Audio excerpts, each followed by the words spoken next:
बेटा आज पढ़ेंगे अपन हिंदी का एक टॉपिक विशेषण जो आपके 10th क्लास में है सिलेबस में।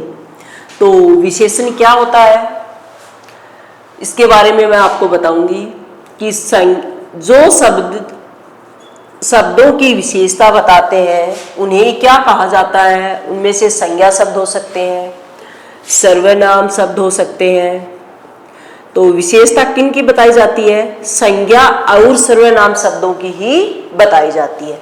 तो संज्ञा व सर्वनाम शब्दों की विशेषता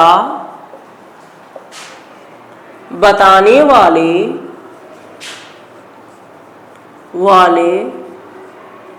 शब्द ही विशेषण कहलाते हैं। विशेषण कहलाते हैं।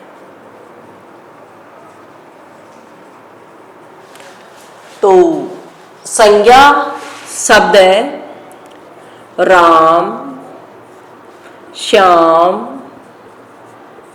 बालक, गाय।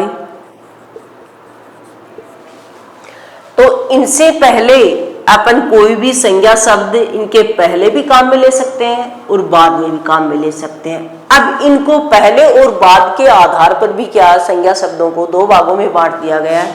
तो पहले आ रहा है और बाद में आ रहा है। जैसे स्थान के आधार पर बता दिया जाता है आपको कई बार। स्थान के आधार पर मैं यहाँ शब्द काम में ले रही हूं कि सुंदर, राम,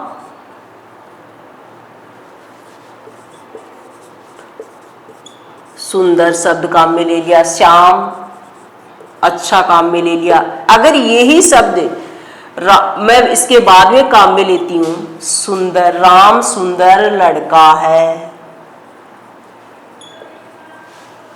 श्याम अच्छा लड़का है,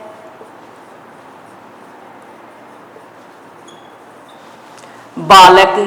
अब इनके पहले काम में ले रही हूं उन शब्दों को तो अपन उद्देश्य कह देते हैं और बाद ये शब्द बाद में काम में लिए गए उन्हें विशेष्य और विधेय या विशेष्य शब्द कहते हैं और इनको काम में लिया गया है तो उद्देश्य कह दिया जाता है। ये भेद दोनों स्थान के आधार पर बताए जाते हैं। तो इनको नाम दिया गया है, दो आधार बताए जाते हैं। दो आधार है उद्देश्य और विधि। अब उद्देश्य पहले वाले को कहा गया है और विधेय जो बाद में विशेषता शब्द आता है उसको कहा गया है। अभी इन शब्दों के आगे चाहे पहले जैसे बालक सुंदर बालक है, गाय काली है या लड़का गोरा है, ऐसे विशेषण शब्द काम में ले लिए। इन सब को पहले आ रहे हैं तो उद्देश्य हो गया, बाद में आ रहे हैं तो ये विधेय शब्द हो गए। अब इन्हीं से अपने को ये पता चलता है कि ये विशेषण शब्द है और विशेषता बताते हैं, इसीलिए इनको विशेषण कहा गया है। इसके बाद में अपना अगला जो टॉपिक है विशेषण में ही है कि कई बार अपने को सीधा न पूछकर ये पूछ लिया जाता है कि विशेष्य शब्द कौन सा होता है। अब आपको ध्यान में रखना है ये कि कोई भी विशेषता बताने वाले शब्द को काम में लिया गया है तो वो है विशेषण। और विशेष्य संज्ञा और सर्वनाम शब्दों को ही क्या कहा गया है? विशेष्य कहा गया है। तो यहाँ आपको किसी प्रकार की शंका नहीं या समाधान से नहीं गुजरना। शंका होगी दिमाग में या कोई संदेह होगा तो इस तरीके से नहीं रहना है कि विशेष्य उसे कहा गया है, संज्ञा और सर्वनाम को, और विशेषता वाचक सूचक शब्द है वो विशेषण बताते हैं। उद्देश्य और विधेय है वो स्थान के आधार पर पहले और बाद के में आएंगे, उनको कहा जाएगा। अब अपन ये अगला क्वेश्चन अपना ये आता है कि विशेषण की पहचान। विशेषण की पहचान। तो विशेषण की पहचान के लिए अपन कैसा कैसे शब्द लगाते हैं। कैसा, कैसी, कैसे और कितना, कितने, ये शब्द लगा देते हैं। तो इनमें से क्या है? महेश कैसा लड़का है, कैसा लड़का है। तो आपके दिमाग में तुरंत एक चीज आती है कि महेश अच्छा लड़का होगा, महेश बुरा लड़का है या गंदा लड़का है या शरारती है। तो ऐसे सवाल आपके दिमाग में आ जाते हैं शब्द। तो कैसा के उत्तर के अंदर तो महेश अच्छा लड़का है, बुरा है या शरारती है।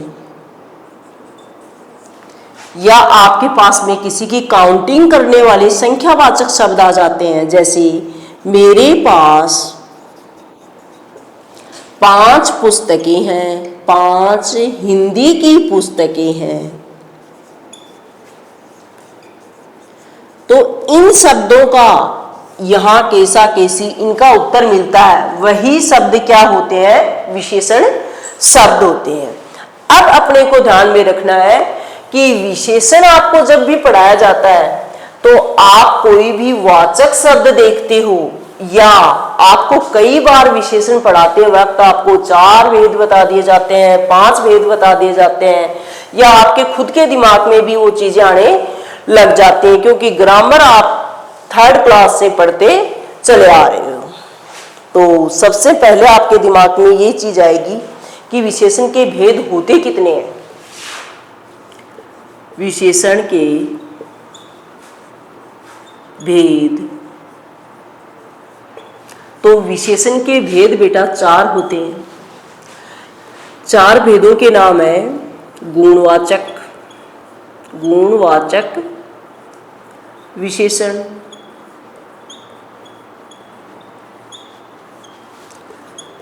संख्यावाचक विशेषण, संख्यावाचक विशेषण,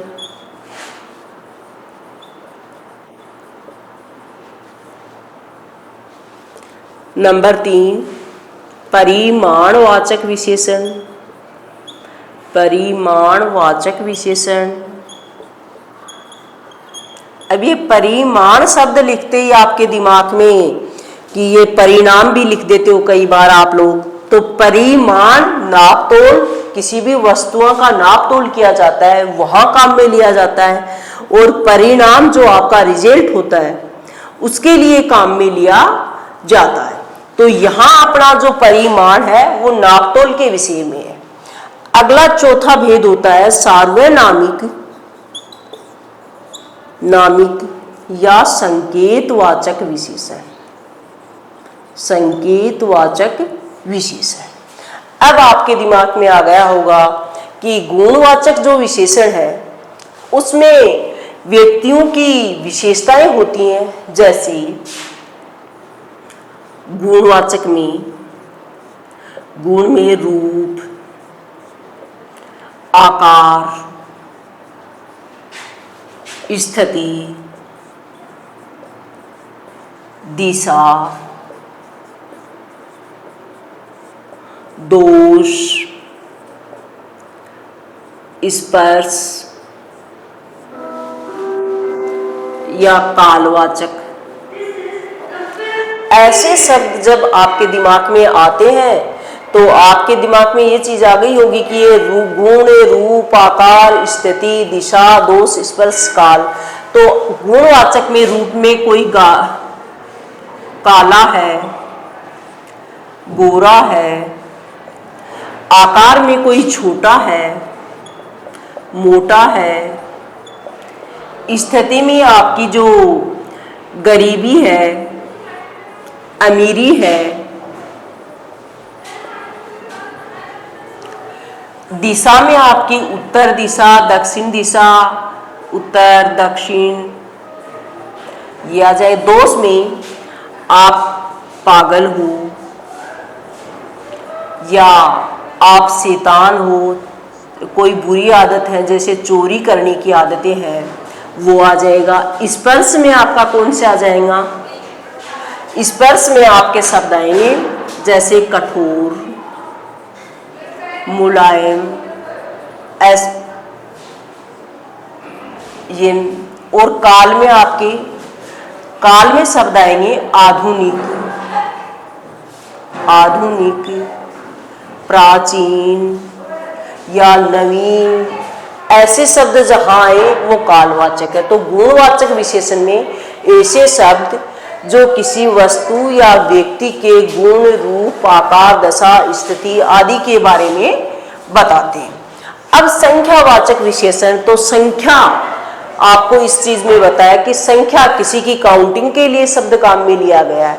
तो संख्या में गिनती की संज्ञा या सर्वनाम शब्दों की गणना या संख्या के बारे में अपने को बताता है, तो वहां कौन सा सर्वनाम हो जाता है? संख्यावाचक विशेषण माना जाता है। अब वस्तुओं की निश्चितता और अनिश्चितता के आधार पर इस सर्वनाम के दो भेद कर दिए जाते हैं। जैसे संख्यावाचक विशेषण के इनकी निश्चितता व अनिश्चितता के आधार पर दो भेद किए गए हैं। निश्चित संख्यावाचक, निश्चित संख्यावाचक नंबर 1, और नंबर 2 है अनिश्चित संख्यावाचक,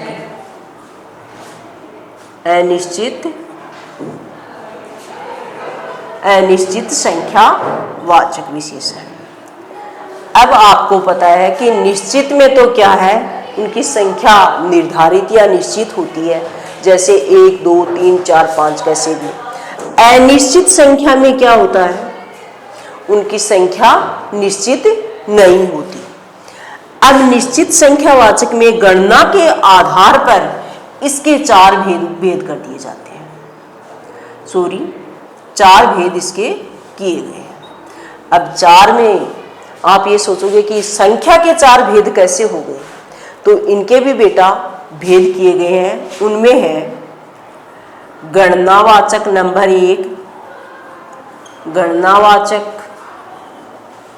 नंबर 2 क्रमवाचक,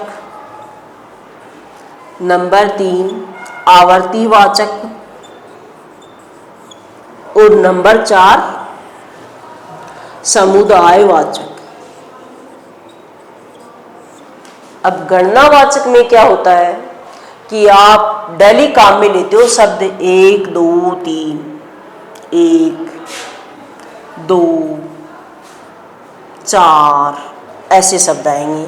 कर्म में, कर्म तो होता है, आपको भी ये पता है, लेकिन उसमें शब्द काम में कैसे लेंगे? पहला, दूसरा,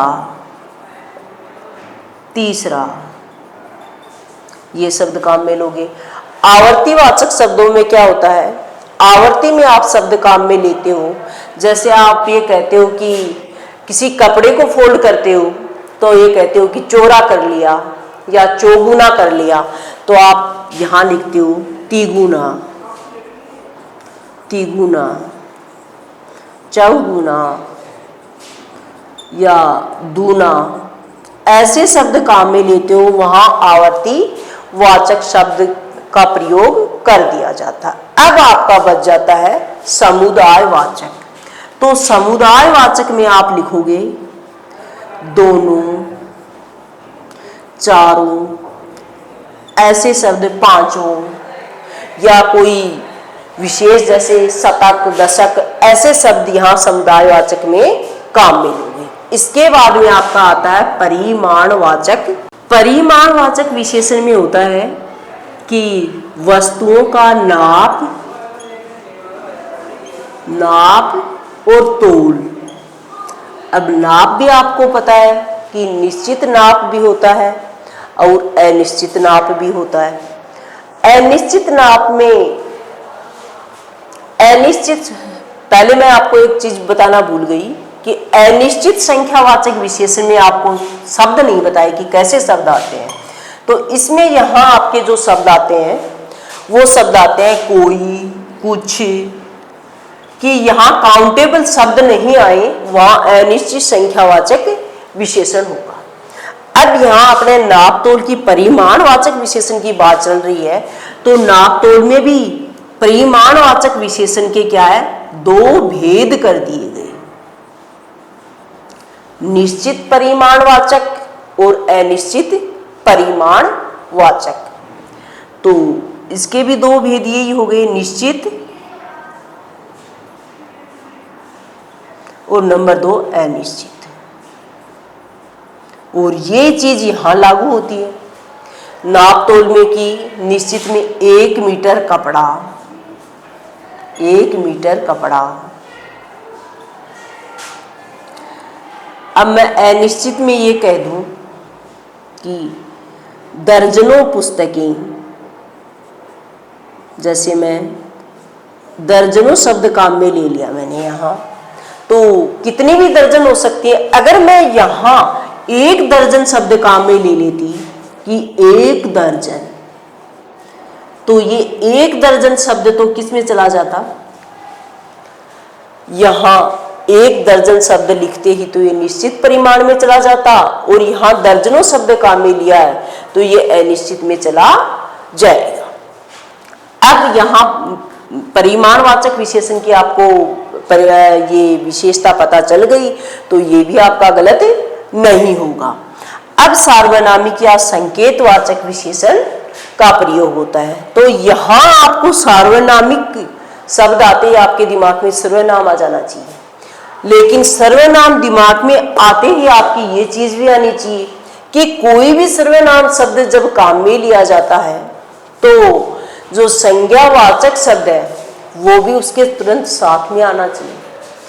सर्वनाम में तो क्या है, उसके पास लिखा हुआ नहीं होना चाहिए, और इसमें ये चीज है कि यह पास में ही लिखा हुआ होना चाहिए। कि जैसे मैं ये कहूं कि इस गेंद से राम खेलता है,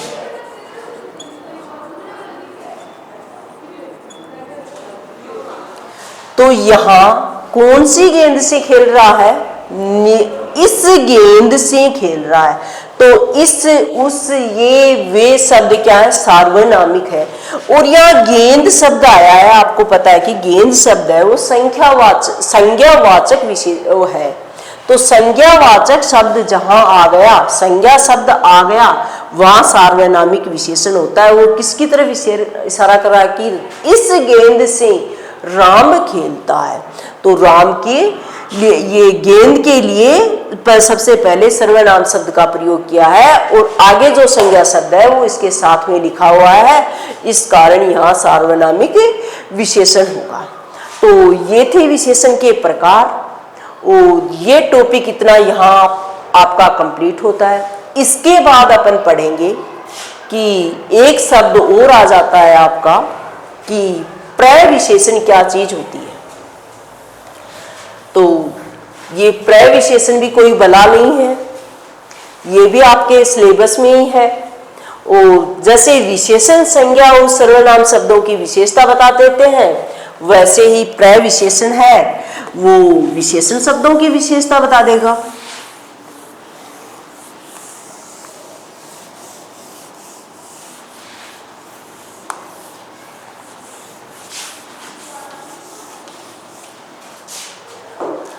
तो एक शब्द आता है प्रविशेषण,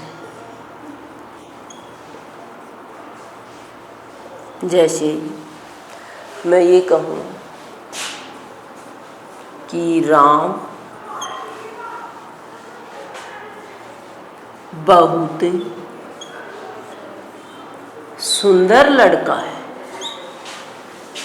सुंदर लड़का है।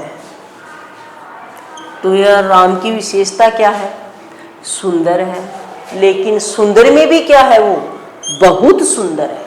तो प्रविशेषण उन्हें कहा जाता है जो विशेषण शब्दों की विशेषता बताते हैं। विशेषण शब्दों की विशेषता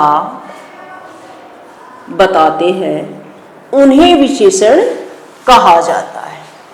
तो अब इसमें प्रविशेषण में भी आपके कोई डाउट नहीं होगा कि जैसे चाय बहुत मीठी है। अब यहाँ मीठी की क्या विशेषता बताई जा रही है, कि बहुत मीठी है। तो ऐसे शब्द जहां भी आपको दिखाई दे वहां आपको प्रविशेषण काम में लेना है। इसके बाद में आती है विशेषण की अवस्थाएं। तो तुलना, एक व्यक्ति या वस्तु से किसी दूसरी चीज की तुलना की जाती है, वहां विशेषण की अवस्थाओं को काम में लिया जाता है। तुलना के आधार पर विशेषण की 3 अवस्थाएं बताई जाती हैं।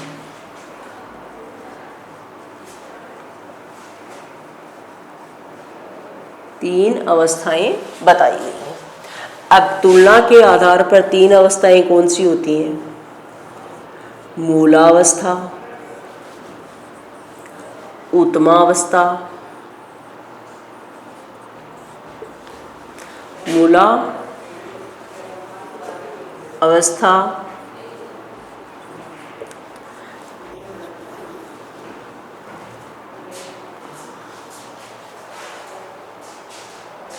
सॉरी मैंने आपको उत्तमावस्था, और ये पहले उत्तरावस्था आएगी और फिर उत्तम अवस्था आएगी। लिखने को मैं आपको पहले भी बता के, लेकिन सीक्वेंस से किसी चीज को अपन पढ़ते हैं तो वो चीज अपने को क्या हो जाती है, अपने दिमाग में स्थायी हो जाती है। तो इसमें आएगा नंबर 2 उत्तरावस्था और नंबर 3 आ जाएगी उत्तमावस्था, क्योंकि शब्द भी अपने उसी के अकॉर्डिंग चलते हैं। तो जैसे यहां कोई शब्द आ गया कि राम, मैंने बार बार आपको बताया कि राम अच्छा लड़का है, राम बुरा लड़का है, तो जो मूल अवस्था बताई जाती है वहां अच्छा। उत्तरावस्था में क्या है कि 2 में तुलना की जाती है और उससे पहले कोई सेम कारक चिन्ह का प्रयोग हो जाता है। जैसे मैं कहूं, यहां मैंने एक शब्द और बता दूं आपको समझाने के लिए कि लघु शब्द है, मूल यानी जो है उसमें वास्तविक है वो ही दिखाई देता है। वह अच्छा है तो अच्छा है, बुरा है तो बुरा है, छोटा है तो है, बड़ा है तो है। अब यहाँ उत्तरावस्था तो 2 में तुलना की जाती है, तो मैं ये कह दूं लघुतर। अब इसकी पहचान आपको कैसे होगी? सुंदरतर, सुंदरतर, महतर, ऐसे शब्द अपन काम में ले लेते हैं। अब यहां इसमें तर लगा हुआ है उत्तरावस्था, तो 2 में तुलना होती है तो एक को अच्छा बताया जाता नहीं, दोनों में सेम विशेषताएं पाई जाती हैं, लेकिन फिर भी एक को अपने को अच्छा बताना है या एक की ज्यादा अच्छाइयां ढूंढनी है तो अपन उसमें तुलना करके दोनों को लिखते हैं। तो यहाँ जहां तर लगा हुआ है वहां क्या है, उत्तर अवस्था होती है। अब उत्तमा अवस्था आ जाती है। तो उत्तमा अवस्था में भी क्या है, यहाँ 2 की पहले बताई मूल अवस्था की जो अच्छी विशेषता है किसी में वो, फिर 2 की तुलना, फिर एक समूह में किसी एक में जो चीज ढूंढी जाती है उसे क्या कहा जाता है, उत्तमा अवस्था कहा जाता है। या आपकी क्लास में सभी लंबे लड़के हैं, एक छोटा लड़का है या बोना है, तो उसकी विशेषता क्या कहते हैं कि वो छुटकू या वो मुटकू, ऐसे अपन शब्द जैसे लघुतम, सुंदरतम, ऐसे जो शब्द काम में लिए जाते हैं। तो इस तरह से तुलना के आधार पर अपन तीनों की विशेषण की भी विशेषताओं की वो इनमें फर्क, व्यक्ति वस्तु में फर्क कर लेते हैं। अब आगे की क्लास होगी कल, और इससे आगे का अपन कल पढ़ेंगे।